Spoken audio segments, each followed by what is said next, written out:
In today's video, I'm going to teach you how to import a Make.com blueprint. Now, whether you're new to Make.com or looking to streamline your workflow, importing a blueprint is an essential skill that can save you a significant amount of time and effort. So, first things first, make sure you're logged into your Make.com account. This platform is versatile and provides a plethora of options to automate tasks and manage different workflows with ease. Once you're logged in, you need to navigate to the Scenarios page. You can find it conveniently located in the left sidebar.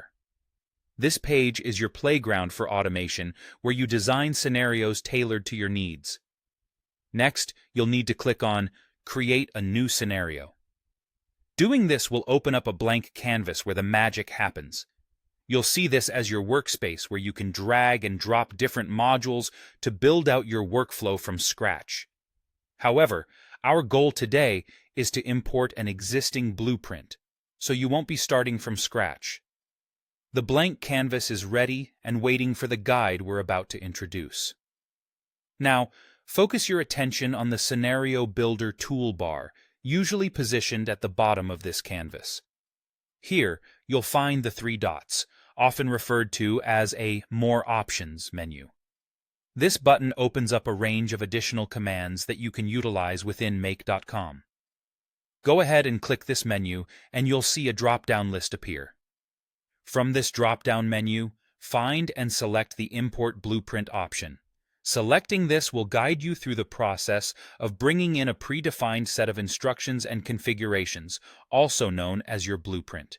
This is a wonderful feature of Make.com because it allows you to seamlessly integrate complex scenarios into your workspace without needing to manually reconstruct them.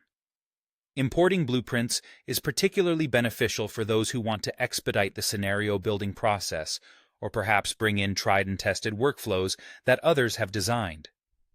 Once you select the Import Blueprint option, follow the prompts to upload the blueprint file from your device, or choose one from Make.com's library if available.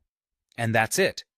This simple yet powerful process is a great way to enhance your productivity on Make.com. By leveraging these blueprints, you can quickly create sophisticated scenarios without the need to fumble through each configuration step on your own. Remember that practice makes perfect, so don't hesitate to repeat these steps whenever needed until you become fully comfortable with importing blueprints.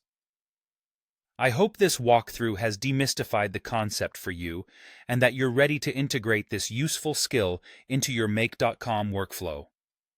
If you have any questions or need further clarification, feel free to dive into the comments section. Thanks for watching.